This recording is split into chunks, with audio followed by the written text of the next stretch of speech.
ਸਤਨਾਮ ਵਾਹਿਗੁਰੂ ਸਾਹਿਬ ਜੀ। ਸਤਨਾਮ ਵਾਹਿਗੁਰੂ ਸਾਹਿਬ ਜੀ। ਬਲਹਾਰੀ ਗੁਰ ਆਪਣੇ ਦਿਹਾੜੀ ਸਦਵਾਰ, ਜਿਨ ਮਾਨਸ ਤੇ ਦੇਵਤੇ ਕੀਏ ਕਰਤ ਨ ਲਾਗੀ ਵਾਰ। ਜੇ ਸੋ ਚੰਦਾ ਉਗਵਹਿ ਸੂਰਜ ਚੜ੍ਹੇ ਹਜ਼ਾਰ, ਏਤੇ ਚਾਨਣ ਹੁੰਦਿਆਂ ਗੁਰ ਬਿਨ ਘੋਰ ਅੰਧਾਰ। ਬਾਣੀ ਗੁਰੂ ਗੁਰੂ ਹੈ ਬਾਣੀ, ਵਿੱਚ ਬਾਣੀ ਅੰਮ੍ਰਿਤ ਸਾਰੇ। ਗੁਰਬਾਣੀ ਕਹੈ ਸੇਵਕ ਜਨ ਮਾਨੈ, ਪਰਤਖ ਗੁਰੂ ਨਿਸਤਾਰੇ। ਸਤਨਾਮ ਵਾਹਿਗੁਰੂ ਸਾਹਿਬ ਜੀ। ਗੌੜੀ ਮਹੱਲਾ ਪੰਜਵਾ। ਮੋਹਨ ਤੇਰੇ ਉੱਚੇ ਮੰਦਰ ਮਹਿਲ ਅਪਾਰਾ, ਮੋਹਨ ਤੇਰੇ ਸੋਹਨ ਦੁਆਰ ਜੀਓ ਸੰਤ ਧਰਮਸ਼ਾਲਾ। ਧਰਮਸਾਲ ਅਪਾਰ ਦਇਆਰ ਠਾਕੁਰ, ਸਦਾ ਕੀਰਤਨ ਗਾਵਹਿ। ਜਹ ਸਾਧ ਸੰਤ ਇਕੱਤਰ ਹੋਵਹਿ, ਤਹਾਂ ਤੁਝ ਹੈ ਧਿਆਵਹਿ। ਕਾਰ ਦਇਆ ਮਇਆ ਦਇਆਲ ਸੁਆਮੀ, ਹੋ ਦੀਨ ਕਿਰਪਾਰਾ। ਬਿਨਵੰਤ ਨਾਨਕ ਦਰਸ ਪਿਆਸੇ, ਮਿਲ ਦਰਸ਼ਨ ਸੁਖ ਸਾਰਾ। ਬਿਨਵੰਤ ਨਾਨਕ ਦਰਸ ਪਿਆਸੇ, ਮਿਲ ਦਰਸ਼ਨ ਸੁਖ ਸਾਰਾ। ਮੋਹਨ ਤੇਰੇ ਬਚਨ ਅਨੂਪ ਚਾਲ ਨਿਰਾਲੀ, ਮੋਹਨ ਤੂੰ ਮਨ ਹੈ ਏਕ ਜੀ ਅਵਰ ਸਭ ਰਾਲੀ। ਮਨ ਹੈ ਤਾਂ ਏਕ ਅਲੇਖ ਠਾਕੁਰ, ਜਿਨ ਹੈ ਸਭ ਕਲ ਧਾਰਿਆ। ਤੁਧ ਬਾਚਨ ਗੁਰ ਕੈ ਬਸ ਕੀਆ, ਆਦਿ ਪੁਰਖ ਬਨਵਾਰਿਆ। ਤੂੰ ਆਪ ਚੱਲਿਆ ਆਪ ਰਹਿਆ, ਆਪ ਸਭ ਕਲ ਧਾਰਿਆ। ਬਿਨਵੰਤ ਨਾਨਕ ਪੈਜ ਰਾਖੋ, ਸਭ ਸੇਵਕ ਸਰਨ ਤੁਮਾਰੀਆ। ਮੋਹਨ ਤੁਧ ਸਤ ਸੰਗਤ ਧਿਆਵੈ ਦਰਸ ਧਿਆਨਾ, ਮੋਹਨ ਜਾਮ ਨੇੜ ਨ ਆਵੈ ਤੁਧ ਜਪਹਿ ਨਿਦਾਨਾ। ਜਮਕਾਲ ਤਿਨ ਕੋ ਲੱਗੈ ਨਾਹੀ, ਜੋ ਇਕ ਮਨ ਧਿਆਵਹਿ। ਮਨ ਬਾਚਨ ਕਰਮ ਜੇ ਤੁਧ ਅਰਾਧਹਿ, ਸੇ ਸਭੇ ਫਲ ਪਾਵਹਿ। ਮਾਲ ਮੂਤ ਮੂੜ ਜੇ ਮੁਗਧ ਹੋਤੇ, ਸੇ ਦੇਖ ਦਰਸ ਸੁਗਿਆਨਾ। ਬਿਨਵੰਤ ਨਾਨਕ ਰਾਜ ਨੇਚਲ, ਪੂਰਨ ਪੁਰਖ ਭਗਵਾਨਾ। ਮੋਹਨ ਤੂੰ ਸੋ ਫਲ ਫਲਿਆ ਸਣ ਪਰਵਾਰੇ, ਮੋਹਨ ਪੁੱਤਰ ਮੀਤ ਭਾਈ ਕੁਟੰਬ ਸਭ ਤਾਰੇ। ਤਾਰਿਆ ਜਹਾਨ ਲਹਿਆ ਅਭਮਾਨ, ਜਿਨੀ ਦਰਸ਼ਨ ਪਾਇਆ। ਜਿਨੇ ਤੁਧ ਨੋ ਧਨ ਕਹਿਆ, ਤੈਨ ਜਮ ਨੇੜ ਨ ਆਇਆ। ਬੇਅੰਤ ਗੁਣ ਤੇਰੇ ਕਥੇ ਨ ਜਾਹੀ, ਸਤਿਗੁਰ ਪੁਰਖ ਮੁਰਾਰੇ। ਬਿਨਵੰਤ ਨਾਨਕ ਟੇਕ ਰਾਖੀ, ਜਿਤ ਲਗ ਤਰਿਆ ਸੰਸਾਰੇ। ਬਿਨਵੰਤ ਨਾਨਕ ਟੇਕ ਰਾਖੀ, ਜਿਤ ਲਗ ਤਰਿਆ ਸੰਸਾਰੇ। ਵਾਹਿਗੁਰੂ ਜੀ ਕਾ ਖਾਲਸਾ, ਵਾਹਿਗੁਰੂ ਜੀ ਕੀ ਫਤਿਹ। ਜੁਗੋ ਜੁਗ ਅਟਲ ਚਾਬਰ ਤਖਤ ਦੇ ਮਾਲਕ, ਲੋਕ ਪਰਲੋਕ ਦੇ ਰਾਖੇ, ਜਾਹਰਾ ਜਹੂਰ ਹਾਜਰਾ ਹਜੂਰ, ਸਰਬ ਕਲਾ ਭਰਪੂਰ, ਜਾਗਦੀ ਜੋਤ, ਧੰਨ ਧੰਨ ਧੰਨ ਸਾਹਿਬ ਸ੍ਰੀ ਗੁਰੂ ਗ੍ਰੰਥ ਸਾਹਿਬ ਮਹਾਰਾਜ ਜੀ। ਸਾਹਿਬ ਸ੍ਰੀ ਗੁਰੂ ਗ੍ਰੰਥ ਸਾਹਿਬ ਮਹਾਰਾਜ ਜੀ ਦਾ ਕੋਟਾਨ ਕੋਟ ਸ਼ੁਕਰਾਨਾ ਹੈ ਕਿ ਗੁਰੂ ਨੇ ਬੜੀ ਹੀ ਰਹਿਮਤ ਕਿਰਪਾ ਕੀਤੀ ਹੈ। ਸੰਗਤਾਂ ਨੂੰ ਅੰਮ੍ਰਿਤ ਵੇਲੇ ਦੇ ਖੁੱਲ੍ਹੇ ਦਰਸ਼ਨ ਦੀਦਾਰੇ ਬਖਸ਼ੇ ਹਨ। ਆਓ ਅੰਮ੍ਰਿਤ ਵੇਲੇ ਦੀ ਸੰਭਾਲ ਕਰਦੇ ਹੋਏ ਸਾਹਿਬ ਸ੍ਰੀ ਗੁਰੂ ਗ੍ਰੰਥ ਸਾਹਿਬ ਮਹਾਰਾਜ ਜੀ ਦੀ ਪਵਿੱਤਰ ਹਜ਼ੂਰੀ ਦੇ ਅੰਦਰ ਹਾਜ਼ਰੀਆਂ ਭਰਦੇ ਹੋਏ, ਮਨ ਬਿਰਤੀਆਂ ਨੂੰ ਇਕਾਗਰ ਕਰਦੇ ਹੋਏ ਸਾਹਿਬ ਸ੍ਰੀ ਗੁਰੂ ਗ੍ਰੰਥ ਸਾਹਿਬ ਮਹਾਰਾਜ ਜੀ ਨੂੰ ਸੀਸ ਝੁਕਾਉਂਦੇ ਹੋਏ ਸਾਰੀ ਸੰਗਤ ਗੱਜ ਕੇ ਫਤਿਹ ਬੁਲਾਉਣਾ ਕਰੀਏ ਜੀ। ਵਾਹਿਗੁਰੂ ਜੀ ਕਾ ਖਾਲਸਾ, ਵਾਹਿਗੁਰੂ ਜੀ ਕੀ ਫਤਿਹ। ਸਾਹਿਬ ਸ੍ਰੀ ਗੁਰੂ ਗ੍ਰੰਥ ਸਾਹਿਬ ਮਹਾਰਾਜ ਜੀ ਦੀ ਪਵਿੱਤਰ ਬਾਣੀ 248 ਅੰਗ 'ਤੇ ਗੌੜੀ ਮਹੱਲਾ ਪੰਜਵਾਂ, ਪੰਜਵੇਂ ਪਾਤਸ਼ਾਹ ਗੁਰੂ ਅਰਜਨ ਦੇਵ ਮਹਾਰਾਜ ਜੀ ਦਾ ਸ਼ਬਦ ਹੈ। ਪ੍ਰਥਾਏ ਸਾਖੀ ਮਹਾਂਪੁਰਖ ਬੋਲਦੇ, ਸਾਂਝੀ ਸਗਲ ਜਹਾਨੈ, ਸਾਰੇ ਸੰਸਾਰ ਨੂੰ ਸਾਂਝਾ ਉਪਦੇਸ਼ ਬਖਸ਼ਿਸ਼ ਕਰ ਰਹੇ ਹਨ। ਜਿੱਥੇ ਵੀ ਮਹਾਰਾਜ ਜੀ ਸਮਾਂ ਗੁਜ਼ਾਰਦੇ ਸਨ, ਉਸ ਸਮੇਂ 'ਤੇ ਬਾਣੀ ਉਚਾਰਨ ਕਰਦੇ ਸਨ। ਜਦੋਂ ਸ੍ਰੀ ਹਰਿਮੰਦਰ ਸਾਹਿਬ ਜੀ ਦੀ ਤਿਆਰੀ ਹੋ ਗਈ, ਜਦੋਂ ਸ੍ਰੀ ਹਰਿਮੰਦਰ ਸਾਹਿਬ ਜੀ ਦੀ ਤਿਆਰੀ ਹੋ ਗਈ, ਗੁਰੂ ਅਰਜਨ ਦੇਵ ਮਹਾਰਾਜ ਜੀ ਨੇ ਗੁਰਸਿੱਖਾਂ ਦੇ ਕਹਿਣ ਤੋਂ ਸੋਚਿਆ ਕਿ ਲੋਕ ਆਪਣੀਆਂ ਕਥਾਵਾਂ ਬਣਾ ਕੇ ਨਾਨਕ ਨਾਮ ਲਿਖਣ ਲੱਗ ਪਏ ਹਨ। ਇਹ ਨਾਨਕ ਨਾਮ ਲਿਖਣਾ ਯੋਗ ਨਹੀਂ। ਗੁਰੂ ਜੀ ਨੇ ਸੰਗਤ ਵਿੱਚ ਆਪਣਾ ਸੰਕਲਪ ਪ੍ਰਗਟ ਕੀਤਾ ਕਿ ਜੋ ਸੰਗਤਾਂ, ਜੋ ਲੋਕ ਬਾਣੀ ਦੀਆਂ ਤੁਕਾਂ ਲੈ ਕੇ ਆਪਣੀਆਂ ਕਵਿਤਾਵਾਂ ਲਿਖਦੇ ਹਨ, ਇਹ ਠੀਕ ਨਹੀਂ ਹੈ। ਕਿ ਗੁਰੂ ਨਾਨਕ ਸਾਹਿਬ ਜੀ ਦੀ ਬਾਣੀ ਨਿਰੋਲ ਰਹਿਣੀ ਚਾਹੀਦੀ ਹੈ। ਗੁਰੂ ਅਰਜਨ ਦੇਵ ਮਹਾਰਾਜ ਜੀ ਸੰਗਤਾਂ ਨੂੰ ਕਹਿਣ ਲੱਗੇ ਅਤੇ ਹਰਿਮੰਦਰ ਸਾਹਿਬ ਵਿੱਚ ਗੁਰਬਾਣੀ ਦਾ ਪੂਜਨ ਹੋਣਾ ਚਾਹੀਦਾ ਹੈ, ਗੁਰਬਾਣੀ ਦਾ ਪ੍ਰਕਾਸ਼ ਹੋਣਾ ਚਾਹੀਦਾ ਹੈ। ਇੱਕੋ ਥਾਂ ਹੀ ਬਾਣੀ ਹੋਣੀ ਚਾਹੀਦੀ ਹੈ। ਸਾਰੇ ਸਿੱਖਾਂ ਨੂੰ ਹੁਕਮਨਾਮੇ ਭੇਜ ਕੇ ਬਾਣੀ ਮੰਗਵਾ ਲਈ। ਜਦੋਂ ਸਿੱਖਾਂ ਨਾਲ ਵਿਚਾਰ ਹੋਈ ਕਿ ਇਹ ਹਰਿਮੰਦਰ ਸਾਹਿਬ ਦੇ ਵਿੱਚ ਬਾਣੀ ਦਾ ਪੂਜਨ ਹੋਣਾ ਚਾਹੀਦਾ ਹੈ, ਤਾਂ ਸਿੱਖਾਂ ਦੇ ਨਾਲ ਮਿਲ ਕੇ ਸਾਰੇ ਸਿੱਖਾਂ ਨੂੰ ਹੁਕਮਨਾਮੇ ਭੇਜ ਕੇ ਬਾਣੀ ਮੰਗਵਾ ਲਈ। ਪਰ ਜਿਸ ਵੇਲੇ ਪਤਾ ਲੱਗਿਆ ਕਿ ਸਮਗਰ ਬਾਣੀ ਬਾਬਾ ਮੋਹਣ ਜੀ ਪਾਸ ਗੋਇੰਦਵਾਲ ਵਿਖੇ 4 ਗੁਰਾਂ ਦੀ ਬਾਣੀ ਲਿਖ ਕੇ ਰੱਖੀ ਹੋਈ ਹੈ, ਗੁਰੂ ਅਰਜਨ ਦੇਵ ਮਹਾਰਾਜ ਜੀ ਨੇ ਦੀਵਾਨ ਵਿੱਚ ਬਚਨ ਕੀਤਾ। ਦੀਵਾਨ ਸਜੇ ਹੋਏ ਹਨ। ਦੀਵਾਨ ਦੇ ਵਿੱਚ ਬਚਨ ਕੀਤਾ ਕਿ ਹੇ ਭਾਈ, ਬਾਬਾ ਮੋਹਣ ਜੀ ਦੇ ਪਾਸ ਜੋ ਬਾਣੀ ਹੈ 4 ਗੁਰਾਂ ਦੀ, ਉਸ ਬਾਣੀ ਨੂੰ ਇੱਥੇ ਲਿਆਂਦਾ ਜਾਵੇ, ਜੋ ਕਿ ਹਰਿਮੰਦਰ ਸਾਹਿਬ ਦੇ ਵਿੱਚ ਸੁਸ਼ੋਭਿਤ ਕੀਤੀ ਜਾਵੇ ਇਕੱਠੀ ਕਰਕੇ ਬਾਣੀ। ਉਹ ਕਿਵੇਂ ਆ ਸਕਦੀ ਹੈ? ਜੋ ਬਾਣੀ ਬਾਬਾ ਮੋਹਣ ਜੀ ਕੋਲ ਹੈ, ਉਹ ਕਿਵੇਂ ਆ ਸਕਦੀ ਹੈ? ਭਾਈ ਗੁਰਦਾਸ ਜੀ ਨੇ ਕਿਹਾ ਕਿ ਗੁਰੂ ਅਰਜਨ ਦੇਵ ਮਹਾਰਾਜ ਜੀ ਨੂੰ ਕਿ ਮੈਨੂੰ ਆਗਿਆ ਬਖਸ਼ੋ, ਮੈਂ ਜਾ ਕੇ ਬਾਣੀ ਲਿਆਉਂਦਾ ਹਾਂ।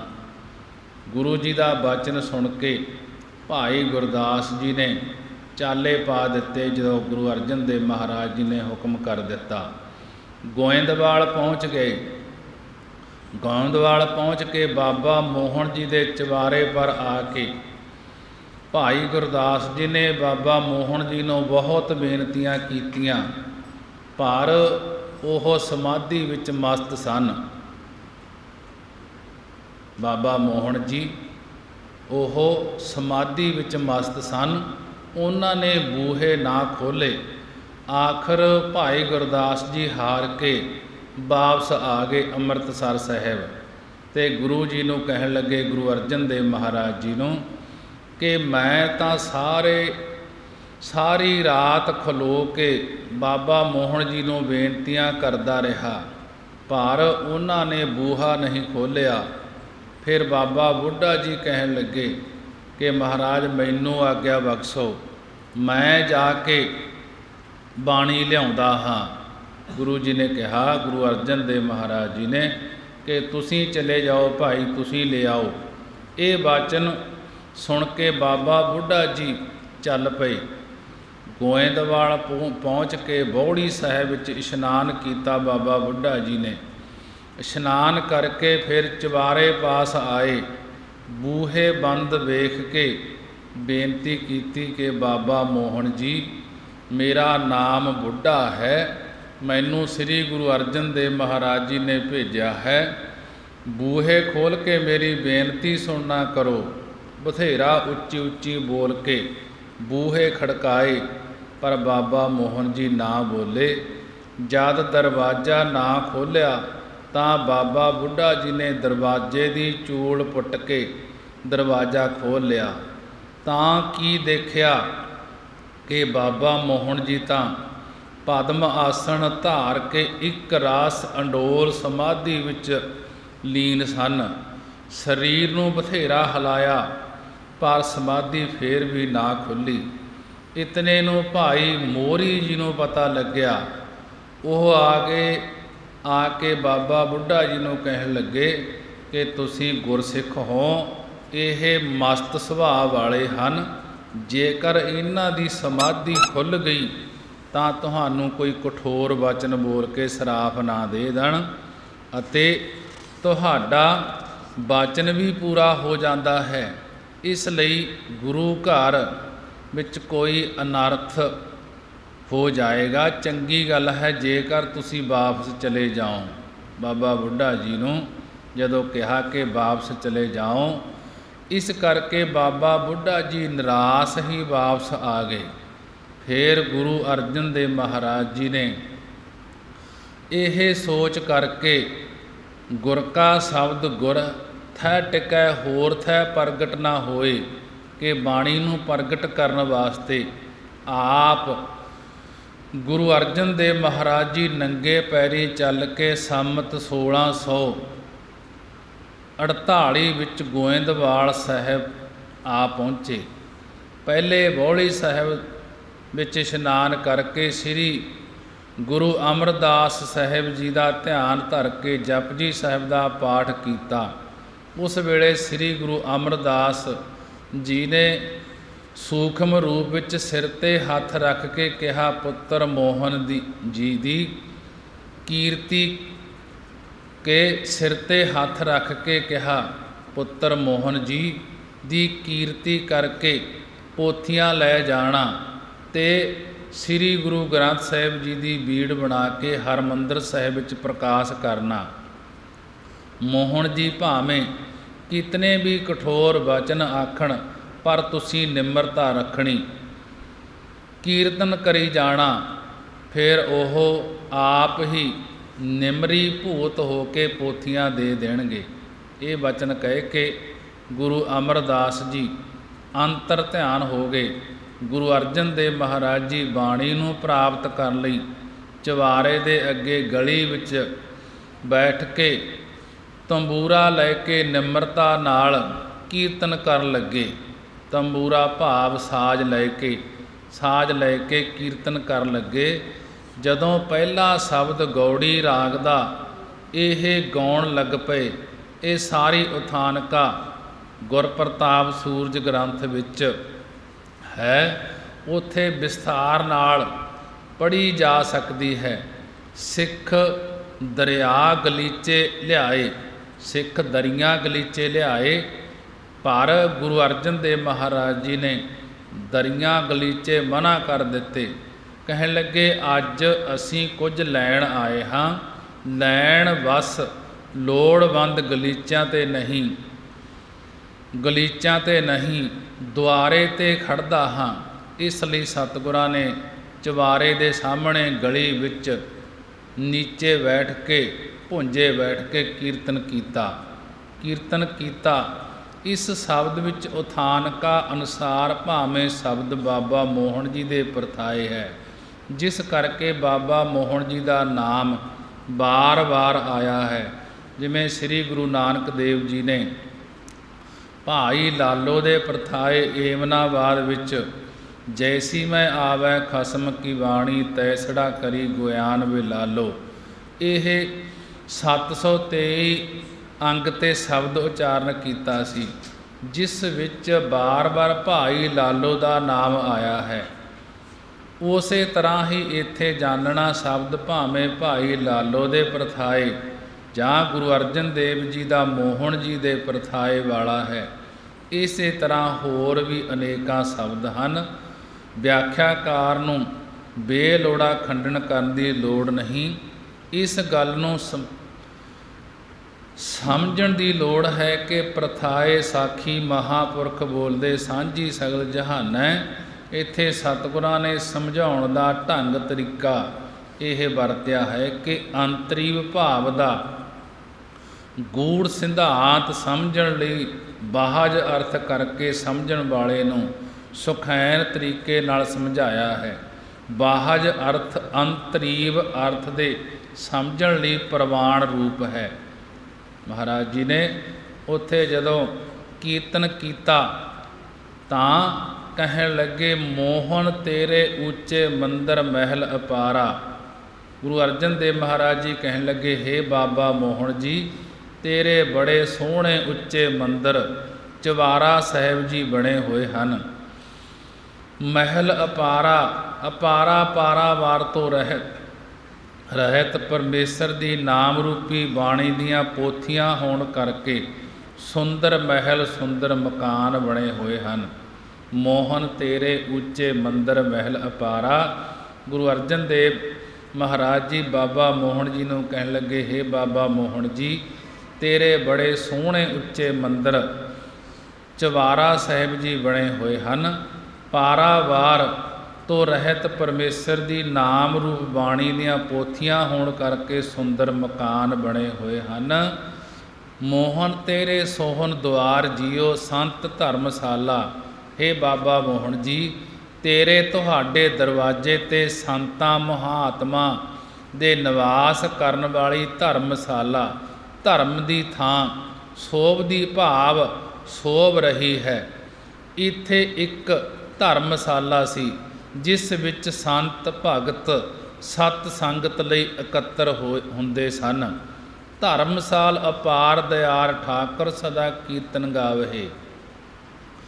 ਕਿ ਪਾਰਾਵਾਰ ਤੋਂ ਰਹਿਤ ਦਿਆਰ ਦਿਆਲੂ ਠਾਕੁਰ ਸੁਆਮੀ ਦੀ ਧਰਮਸ਼ਾਲਾ ਵਿੱਚ ਹਮੇਸ਼ਾ ਹੀ ਸੰਗਤਾਂ ਪਰਮੇਸ਼ਰ ਦੇ ਕੀਰਤਨ ਪਰਮੇਸ਼ਰ ਦੇ ਜਸ ਨੂੰ ਗਾਉਂਦੀਆਂ ਹਨ। ਜਹ ਸਾਧ ਸੰਤ ਇਕੱਤਰ ਹੋਵੇ। ਹੇ ਬਾਬਾ ਮੋਹਨ ਜੀ, ਜਹ ਜਿੱਥੇ ਸਾਧ ਸੰਤ ਸਾਧੂ ਮਹਾਤਮਾ ਸਾਧ ਸੰਤ ਸਾਧਨ ਕਰਨ ਵਾਲੇ ਸ਼ਾਂਤ ਚਿੱਤ ਵਾਲੇ ਗੁਰਸਿੱਖ ਇਕੱਤਰ ਹੁੰਦੇ ਹਨ, ਇਕੱਠੇ ਹੁੰਦੇ ਹਨ, ਤਾਹਾਂ ਤੁਝ ਹੀ ਧਿਆਵੇ, ਤਾਹਾਂ ਉੱਥੇ ਤੁਹਾਨੂੰ ਗੁਰੂ ਸਪੁੱਤਰ ਜਾਣ ਕੇ ਯਾਦ ਕਰਦੇ ਹਨ ਕਿ ਕਿਤਨੇ ਬਚਨਾਂ ਦੇ ਬਲੀ ਹਨ। ਕਰ ਦਇਆ ਮਇਆ ਦਿਆਲ ਸੁਆਮੀ, ਹੋ ਦੀਨ ਕਿਰਪਾਰਾ। ਹੇ ਦਿਆਲੂ ਮਇਆ ਸਰੂਪ ਮਾਲਕ ਪਰਮੇਸ਼ਰ ਭਗਤਾਂ ਤੇ ਪਿੱਛੇ ਵੀ ਦਇਆ ਕਰਦਾ ਆਇਆ ਹੈ। ਹੁਣ ਵੀ ਦਿਆਲੂ ਸਰੂਪ ਮਿਹਰਬਾਨੀ ਕਰੋ ਕਿ ਹੋ ਦੀਨ ਕਿਰਪਾਰਾ, ਕਿ ਮੇਰੇ ਦੀਨ ਮੇਰੇ ਗਰੀਬ ਉੱਤੇ ਕਿਰਪਾਲੂ ਕਿਰਪਾ ਕਰੋ ਕਿ ਜਿਸ ਕਾਰਜ ਲਈ ਮੈਂ ਆਇਆ ਹਾਂ ਉਹ ਬਾਣੀ ਦੀ ਇਕੱਤਰਤਾ ਵਾਲਾ ਕਾਰਜ ਸੰਪੂਰਨ ਹੋਵੇ। ਬਿਨਵੰਤ ਨਾਨਕ ਦਰਸ ਪਿਆਸੇ, ਮਿਲ ਦਰਸ਼ਨ ਸੁਖ ਸਾਰਾ। ਗੁਰੂ ਜੀ ਬਿਨਵੰਤ ਬੇਨਤੀ ਪੂਰਵਕ ਕਥਨ ਕਰਦੇ ਹਨ ਗੁਰੂ ਅਰਜਨ ਦੇਵ ਜੀ ਕਿ ਹੇ ਬਾਬਾ ਮੋਹਨ ਜੀ, ਅਸੀਂ ਤੁਹਾਡੇ ਦਰਸ਼ਨਾਂ ਦੇ ਤਿਹਾਏ ਪਿਆਸੇ ਭਾਵ ਲੋੜਵੰਦ ਹਾਂ। ਆਪ ਜੀ ਦੇ ਦਰਸ਼ਨਾਂ ਤੋਂ ਸਾਨੂੰ ਸ੍ਰੇਸ਼ਟ ਸੁੱਖ ਮਿਲਦਾ ਭਾਵ ਪ੍ਰਾਪਤ ਹੁੰਦਾ ਹੈ। ਦਰਸ਼ਨ ਦੇ ਮਿਲਣ ਵਿੱਚ ਹੀ ਸਾਰਾ ਸੁੱਖ। ਅਸੀਂ ਵੱਡੇ ਗੁਰੂ ਸਾਹਿਬਾਨ ਦੀ ਨਾਮ ਰੂਪ ਬਾਣੀ ਦੀਆਂ ਪੋਥੀਆਂ ਦੇ ਦੀਦਾਰਾਂ ਦੇ ਪਿਆਰੇ ਹਾਂ, ਪਿਆਸੇ ਹਾਂ, ਤਿਹਾਏ ਹਾਂ, ਜਿਨ੍ਹਾਂ ਦੇ ਦਰਸ਼ਨ ਦੀਦਾਰੇ ਕਰਕੇ ਸਾਨੂੰ ਸ੍ਰੇਸ਼ਟ ਸੁਖ ਸ੍ਰੇਸ਼ਟ ਆਨੰਦ ਪ੍ਰਾਪਤ ਹੋਵੇਗਾ। ਜਿਸ ਵੇਲੇ ਛੰਤ ਦੀ ਇੱਕ ਪੌੜੀ ਉਚਾਰੀ ਤਾਂ ਬਾਬਾ ਮੋਹਨ ਜੀ ਦੀ ਸਮਾਧੀ ਖੁੱਲ੍ਹ ਗਈ। ਉੱਠ ਕੇ ਤਾਕੀ ਖੋਲ੍ਹ ਕੇ ਕੀ ਵੇਖਿਆ ਕਿ ਗੁਰੂ ਅਰਜਨ ਦੇਵ ਜੀ ਸੰਗਤ ਦੇ ਸਹਿਤ ਗਲੀ ਵਿੱਚ ਬੈਠੇ ਹੋਏ ਹੱਥ ਵਿੱਚ ਤੰਬੂਰਾ ਫੜ ਕੇ ਸ਼ਬਦ ਗਾਇਨ ਕਰ ਰਹੇ ਹਨ। ਪਰਖਣ ਵਾਸਤੇ ਬਾਬਾ ਮੋਹਨ ਜੀ ਕਹਿਣ ਲੱਗੇ ਕਿ ਪਹਿਲਾਂ ਸਾਡੇ ਘਰ ਵਿੱਚੋਂ ਤੁਸੀਂ ਸੋਢੀ ਗੁਰਿਆਈ ਲੈ ਗਏ ਤੇ ਹੁਣ ਬਾਣੀ ਲੈਣ ਵਾਸਤੇ ਆ ਗਏ। ਆਪਣੇ ਭਾਈਆਂ ਨੂੰ ਘਰੋਂ ਕੱਢ ਦਿੱਤਾ, ਪਿਤਾ ਨੂੰ ਮਾਰ ਦਿੱਤਾ, ਆਪ ਗੁਰਤਾ ਗੱਦੀ ਸਾਂਭ ਲਈ ਹੈ। ਜਦੋਂ ਇਸ ਤਰ੍ਹਾਂ ਦੀਆਂ ਤਰਕਾਂ ਮਾਰ ਲੱਗੇ ਤਾਂ ਉਸ ਵੇਲੇ ਗੁਰੂ ਜੀ ਪਿਆਰ ਦੇ ਨਾਲ ਦੂਜੀ ਪੌੜੀ ਉਚਾਰਨ ਕਰਦੇ ਹਨ, ਮੋਹਨ ਤੇਰੇ ਬਾਚਨ ਅਨੂਪ ਚਾਲ ਨਿਰਾਲੀ। ਕਹਿਣ ਲੱਗੇ, ਹੇ ਬਾਬਾ ਮੋਹਨ ਜੀ, ਤੁਹਾਡੇ ਬਾਚਨ ਤੁਹਾਡੇ ਬੋਲ ਅਨੂਪ ਉਪਮਾ ਤੋਂ ਰਹਿਤ ਹਨ ਅਤੇ ਦੁਨੀਆ ਵਿੱਚ 10ਵੇਂ ਦੁਆਰ ਵਿੱਚ ਸਮਾਧੀ ਲਾਉਣ ਵਾਲੀ ਤੇਰੀ ਚਾਲ ਹੈ ਜਿਹੜੀ ਇਹ ਨਿਰਾਲੀ ਹੈ, ਵੱਖਰੀ ਹੈ। ਭਾਵ ਕਿ ਤੇਰੀ ਚਾਲ ਹੈ ਜਿਹੜੀ ਇਹ ਨਿਰਾਲੀ ਹੈ। ਭਾਵ ਦੂਖਣ ਰੂਪ ਬਚਨਾਂ ਨੂੰ ਭੂਖਣ ਬਣਾ ਕੇ ਕਹਿੰਦੇ ਹਨ, ਮੋਹਨ ਜੀ ਤੂੰ ਸੱਚ ਹੀ ਕਿਹਾ ਹੈ। ਕਾਮ ਕ੍ਰੋਧ ਲੋਭ ਮੋਹ ਹੰਕਾਰ ਇਹ ਸਰੀਰ ਦੇ ਨਾਲ ਹੀ ਜੰਮਦੇ ਹਨ, ਤਾਂ ਇਹ ਭਾਈ ਹਨ। ਮੈਂ ਹਿਰਦੇ ਦੇ ਘਰ ਵਿੱਚੋਂ ਇਹਨਾਂ ਭਰਾਵਾਂ ਨੂੰ ਕੱਢ ਦਿੱਤਾ ਹੈ ਤੇ ਅਗਿਆਨ ਰੂਪ ਪਿਤਾ ਨੂੰ ਮਾਰ ਦਿੱਤਾ ਹੈ, ਕਿਉਂਕਿ ਅਗਿਆਨ ਹੀ ਸਾਰੇ ਸੰਸਾਰ ਨੂੰ ਰਚਣ ਵਾਲਾ ਹੈ। ਇਸ ਕਰਕੇ ਪਿਤਾ ਹੈ, ਤੂੰ ਸੱਚ ਹੀ ਸੁੰਦਰ ਬਚਨ ਕਹੇ ਹਨ। ਮੋਹਨ ਤੂੰ ਮਾਨੇ ਏਕ ਜੀ ਆਵਰ ਸਵਰਾਲੀ। ਹੇ ਬਾਬਾ ਮੋਹਨ ਜੀ, ਤੁਸੀਂ ਹਿਰਦੇ ਵਿੱਚ ਇੱਕ ਗੁਰੂ ਅਮਰਦਾਸ ਜੀ ਨੂੰ ਹੀ ਮੰਨਦੇ ਹੋ, ਹੋਰਨਾਂ ਸਭਨਾਂ ਨੂੰ ਰਾਲੀ ਧੂੜ ਦੀ ਨਿਆਈ ਖਾਕ ਦੀ ਨਿਆਈ ਮਿਥਿਆ ਨਿਸ਼ਚੇ ਕਰਦੇ ਹੋ। ਮਾਨੇ ਤਾਂ ਏਕ ਅਲੇਖ ਠਾਕਰ ਜਿਨਹੇ ਸਭ ਕਲ ਧਾਰਿਆ। ਮਹਾਰਾਜ ਜੀ ਕਹਿਣ ਲੱਗੇ, ਤੁਸੀਂ ਏਕ ਇੱਕ ਅਲੇਖ ਅਲੱਖ ਸਰੂਪ ਠਾਕੁਰ ਸੁਆਮੀ ਪਰਮੇਸ਼ਰ ਨੂੰ ਮੰਨਦੇ ਹੋ। ਜਿਨਹੇ ਸਭ ਕਲ ਧਾਰਿਆ, ਜਿਸ ਵਾਹਿਗੁਰੂ ਨੇ ਸਾਰੀਆਂ ਕਾਲ ਹੁੰਦਾ ਸ਼ਕਤੀਆਂ ਧਾਰੀਆਂ ਹੋਈਆਂ ਹਨ। ਤੁਸੀਂ ਇੱਕ ਅਲੱਖ ਸਰੂਪ ਸੁਆਮੀ ਪਰਮੇਸ਼ਰ ਨੂੰ ਮੰਨਦੇ ਹੋ। ਤੁਧ ਬਾਚਨ ਗੁਰ ਕੈ ਬਸ ਕੀਆ, ਆਦ ਪੁਰਖ ਬਨਵਾਰੀਆ।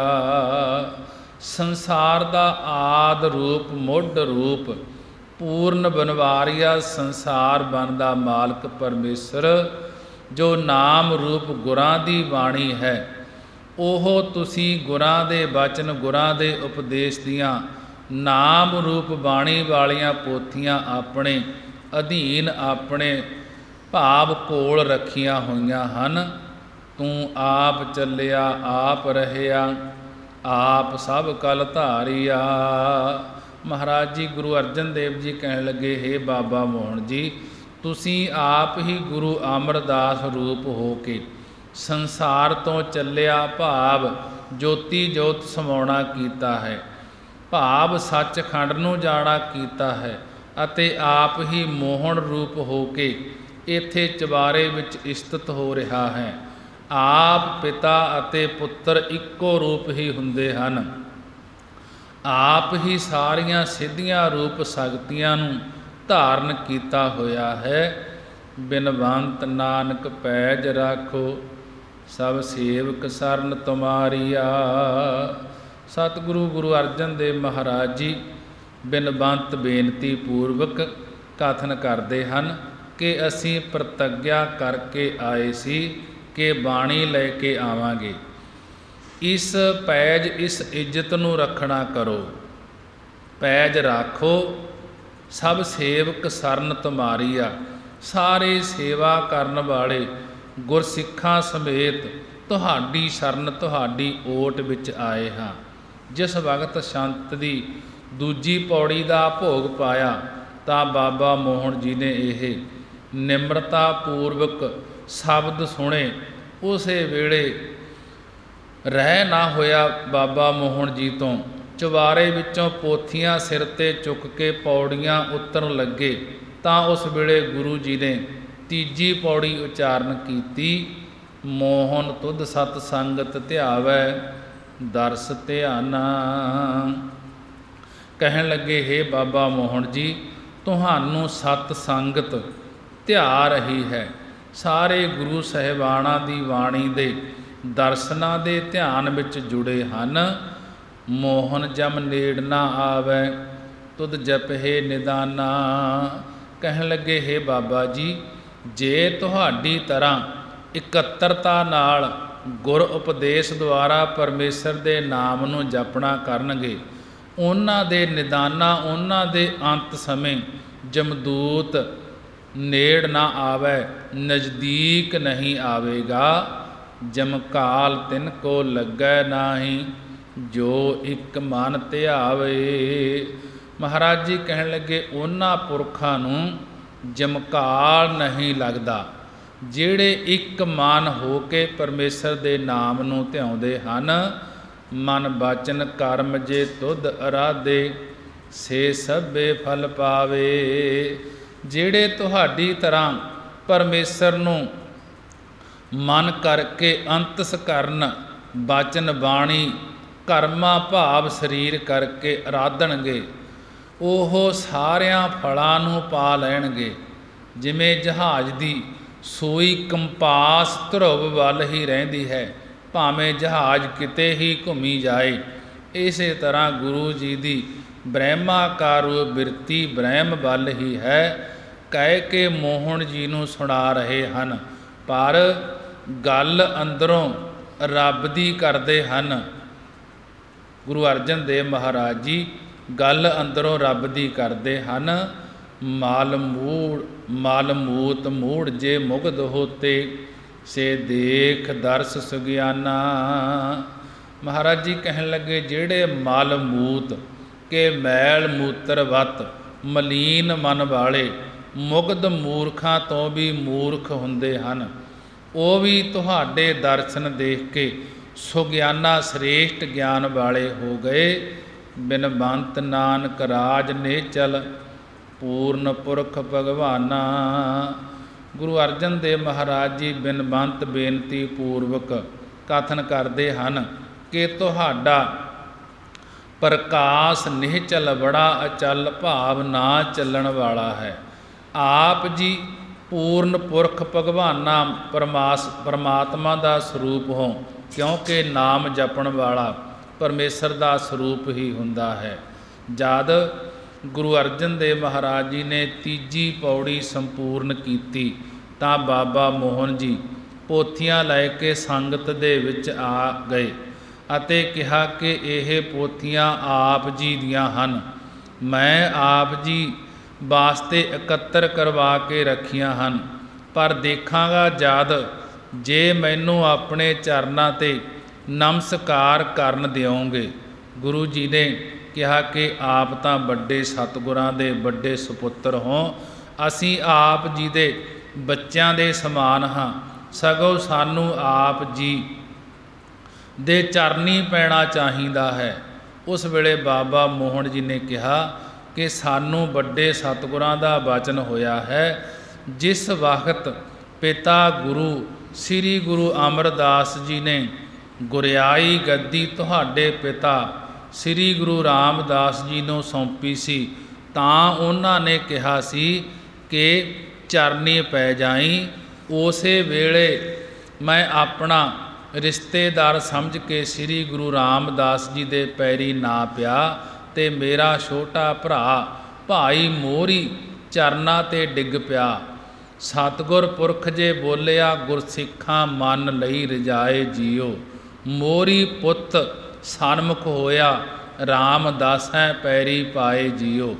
ਕਿ ਉਸ ਉੱਤੇ ਗੁਰੂ ਸਾਹਿਬ ਜੀ ਬਹੁਤ ਪ੍ਰਸੰਨ ਹੋਏ ਤੇ ਕਿਹਾ ਕਿ ਹੇ ਪੁੱਤਰ, ਤੂੰ ਰੱਖ ਵਿਖਾਈ ਹੈ ਤੇ ਮੈਨੂੰ ਬਚਨ ਕੀਤਾ ਕਿ ਤੇਰਾ ਹਿਰਦਾ ਤਪਦਾ ਰਹੇਗਾ।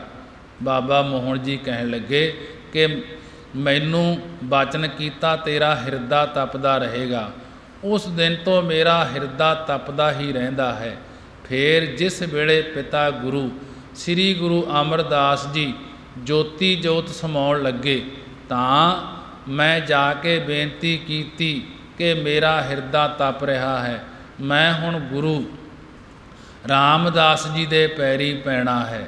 ਤਾਂ ਸਤਿਗੁਰਾਂ ਨੇ ਕਿਹਾ, ਉਹ ਸਮਾਂ ਲੰਘ ਗਿਆ ਹੈ, ਹੁਣ ਇਹਨਾਂ ਦੇ ਪੁੱਤਰ ਅਰਜਨ ਦੇਵ ਜੀ ਦੇ ਪੈਰ ਫੜ ਕੇ ਸ਼ਾਂਤੀ ਆਏਗੀ। ਮੇਰੀ ਤਾਂ ਕਈ ਮਹੀਨੇ ਸਮਾਧੀ ਹੀ ਲੱਗੀ ਰਹਿੰਦੀ ਹੈ, ਮੇਰਾ ਉਹਨਾਂ ਦਾ ਮੇਲ ਕਿਵੇਂ ਹੋਏਗਾ? ਬਾਬਾ ਮੋਹਨ ਜੀ ਕਹਿਣ ਲੱਗੇ। ਤਾਂ ਗੁਰੂ ਜੀ ਨੇ ਕਿਹਾ ਕਿ ਤੂੰ ਆਪਣੇ ਪੁੱਤਰ ਸੰਸ ਰਾਮ ਪਾਸੋਂ ਵੱਡਿਆਂ ਸਤਿਗੁਰਾਂ ਦੀ ਸਾਰੀ ਬਾਣੀ ਇਕੱਤਰ ਕਰਕੇ ਰੱਖ ਛੱਡਣਾ, ਕੋਈ ਵੀ ਲੈਣ ਆਵੇ ਕਿਸੇ ਨੂੰ ਨਹੀਂ ਦੇਣੀ। ਜਿਸ ਵੇਲੇ ਸ੍ਰੀ ਗੁਰੂ ਅਰਜਨ ਦੇਵ ਜੀ ਆਪ ਆ ਕੇ ਤੇਰੇ ਪਾਸੋਂ ਮੰਗਣਗੇ ਤਾਂ ਪਹਿਲੇ ਉਹਨਾਂ ਦੇ ਚਰਨੀ ਪੈ ਕੇ ਨਿਮਰਤਾ ਭਾਵ ਨਾਲ ਮੱਥਾ ਟੇਕ ਕੇ ਬਾਣੀ ਦੇਈ, ਤਾਂ ਹਿਰਦੇ ਅੰਦਰ ਸ਼ਾਂਤੀ ਹੋਵੇਗੀ। ਉਹ ਵੇਲਾ ਬਾਬਾ ਮੋਹਨ ਜੀ ਕਹਿਣ ਲੱਗੇ ਹੁਣ ਆ ਗਿਆ ਹੈ, ਇਸ ਕਰਕੇ ਆਪ ਜੀ ਦੇ ਚਰਨੀ ਲੱਗਣ ਦਿਓ ਮੈਨੂੰ। ਫਿਰ ਗੱਲ ਸੁਣ ਕੇ ਸ੍ਰੀ ਗੁਰੂ ਅਰਜਨ ਦੇਵ ਮਹਾਰਾਜ ਜੀ ਸ਼ਾਂਤੀ ਸਰੂਪ ਵਿੱਚ ਬੈਠੇ ਰਹੇ। ਤਾਂ ਬਾਬਾ ਮੋਹਨ ਜੀ ਨੇ ਗੁਰੂ ਅਰਜਨ ਦੇਵ ਮਹਾਰਾਜ ਜੀ ਦੇ ਚਰਨ ਫੜ ਕੇ ਬੜੇ ਪ੍ਰੇਮ ਦੇ ਨਾਲ ਸਿਰ ਰੱਖ ਕੇ ਮੱਥਾ ਟੇਕ ਕੇ ਪੋਥੀਆਂ ਦੇ ਦਿੱਤੀਆਂ। ਤੇ ਸ੍ਰੀ ਗੁਰੂ ਅਰਜਨ ਦੇਵ ਮਹਾਰਾਜ ਜੀ ਨੇ ਉਸੇ ਵੇਲੇ ਚੌਥੀ ਪੌੜੀ ਉਚਾਰਨ ਕੀਤੀ। ਜਦ ਪੋਥੀਆਂ ਦੇ ਦਿੱਤੀਆਂ ਬਾਬਾ ਮੋਹਨ ਜੀ ਨੇ ਕਹਿਣ ਲੱਗੇ, ਮੋਹਨ ਤੂੰ ਸੋ ਫਲ ਫਲਿਆ ਸਣ ਪਰਵਾਰੇ। ਗੁਰੂ ਅਰਜਨ ਦੇਵ ਮਹਾਰਾਜ ਜੀ ਚੌਥੀ ਪੌੜੀ ਵਿੱਚ ਕਹਿਣ ਲੱਗੇ, ਹੇ ਬਾਬਾ ਮੋਹਨ ਜੀ, ਤੂੰ ਪਰਿਵਾਰੇ ਸੰਸ ਰਾਮ ਆਦਿਕ ਪਰਿਵਾਰ ਦੇ ਸਮੇਤ ਸ੍ਰੇਸ਼ਟ ਫਲਾਂ ਕਰਕੇ ਫਲਿਆ ਫਲ ਵਾਲਾ ਹੋਇਆ ਹੈ। ਮੋਹਨ ਪੁੱਤਰ ਮੀਤ ਭਾਈ ਕੁਟੰਬ ਸਭ ਤਾਰੇ। ਹੇ ਬਾਬਾ ਮੋਹਨ ਜੀ, ਆਪ ਜੀ ਨੇ ਪੁੱਤਰ ਸੰਸ ਰਾਮ ਮੀਤ ਮਿੱਤਰ ਜੋਗੀ ਪੁਰਖ ਤੇ ਭਾਈ ਭਰਾ ਭਾਈ ਮੋਰੀ ਜੀ ਕੁਟੰਬ ਇਸਤਰੀ ਤੋਂ ਬਣਿਆ ਪਰਿਵਾਰ ਆਦਿਕ ਸਾਰੇ ਤਾਰਨਾ ਕੀਤੇ ਹਨ, ਕਿਉਂਕਿ ਤੁਸੀਂ ਆਪਣੇ ਪੁੱਤਰ ਦੁਆਰਾ ਚੌਹਾਂ ਰੂਪਾਂ ਦੀ ਬਾਣੀ ਦੇ ਖਜ਼ਾਨੇ ਨੂੰ ਸੰਭਾਲ ਕੇ ਰੱਖਿਆ ਹੋਇਆ ਹੈ। ਤਾਰਿਆ ਜਹਾਨ ਲਹਿਆ ਅਭਮਾਨ ਜਿਨਨੀ ਦਰਸ਼ਨ ਪਾਇਆ। ਕਹਿਣ ਲੱਗੇ, ਹੇ ਬਾਬਾ ਜੀ, ਤੁਸੀਂ ਨਾਮ ਰੂਪੀ ਬਾਣੀ ਦੀਆਂ ਪੋਥੀਆਂ ਦੇ ਕੇ ਮਾਨੋ ਜਹਾਨ ਨੂੰ ਸੰਸਾਰ ਨੂੰ ਤਾਰ ਦਿੱਤਾ ਹੈ, ਕਿਉਂਕਿ ਇਹ ਬਾਣੀ ਦੁਆਰਾ ਜੀਵਾਂ ਦੀ ਕਲਿਆਣ ਹੋਵੇਗੀ। ਭਾਈ ਗੁਰਦਾਸ ਜੀ ਨੂੰ ਮਾਨ ਸੀ ਕਿ ਮੈਂ ਵੀ ਭੱਲਿਆਂ ਵਿੱਚੋਂ ਹਾਂ, ਪੋਥੀਆਂ ਲੈਣ ਵਾਸਤੇ ਆਏ ਸੀ, ਉਹਨਾਂ ਦਾ ਵੀ ਅਭਿਮਾਨ ਹੰਕਾਰ ਲੈ ਗਿਆ। ਬਾਬਾ ਬੁੱਢਾ ਜੀ ਨੂੰ ਮਾਣ ਸੀ ਕਿ ਮੈਂ ਲੈ ਕੇ ਆਵਾਂਗਾ, ਪਹਿਲੇ ਪਾਤਸ਼ਾਹ ਦਾ ਸਿੱਖ ਹਾਂ। ਇਹ ਬਾਣੀ ਉਹਨਾਂ ਨੂੰ ਪ੍ਰਾਪਤ ਨਹੀਂ ਹੋਈ ਜਿਨ੍ਹਾਂ ਨੇ ਤੇਰਾ ਦਰਸ਼ਨ ਪਾਇਆ। ਉਹ ਅਭਿਮਾਨ ਤੋਂ ਰਹਿਤ ਹੋ ਗਏ ਜਿਨ੍ਹਾਂ ਨੇ ਤੇਰਾ ਦਰਸ਼ਨ ਦੀਦਾਰ ਪਾਉਣਾ ਕੀਤਾ। ਉਹਨਾਂ ਦਾ ਹੰਕਾਰ ਲਿਆ ਭਾਵ ਦੂਰ ਹੋ ਗਿਆ ਅਤੇ ਉਹਨਾਂ ਨੂੰ ਇਸ ਸੰਸਾਰ ਤੋਂ ਤਾਰਿਆ ਹੈ। ਜਿਨੀ ਤੁਧਨੋਂ ਧਨ ਕਹਿਆ ਤਿਨ ਜਮ ਨੇੜ ਨਾ ਆਇਆ।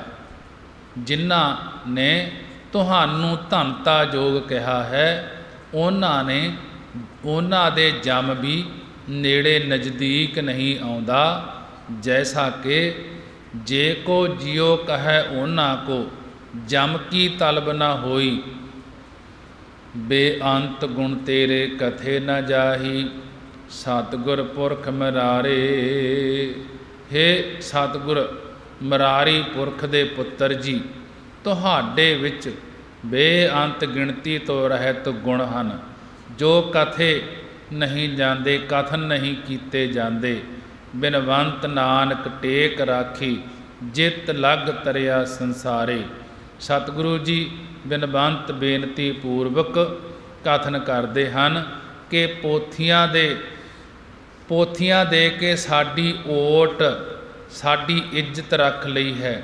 ਜਿਸ ਸ੍ਰੀ ਗੁਰੂ ਗ੍ਰੰਥ ਸਾਹਿਬ ਜੀ ਦੀ ਸਰਨੀ ਲੱਗ ਕੇ ਸਾਰਾ ਸੰਸਾਰ ਸਾਰਾ ਜਗਤ ਤਰਿਆ ਕਰੇਗਾ।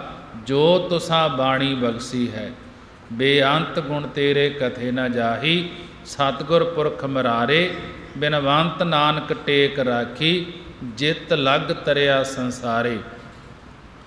ਗੁਰੂ ਅਰਜਨ ਦੇਵ ਮਹਾਰਾਜ ਜੀ ਕਹਿਣ ਲੱਗੇ, ਹੇ ਸਤਿਗੁਰ ਮੁਰਾਰੀ ਪੁਰਖ ਦੇ ਪੁੱਤਰ ਜੀ, ਤੁਹਾਡੇ ਵਿੱਚ ਗਿਣਤੀ ਤੋਂ ਰਹਿਤ ਗੁਣ ਹਨ ਜੋ ਕਥਨ ਨਹੀਂ ਕੀਤੇ ਜਾਂਦੇ।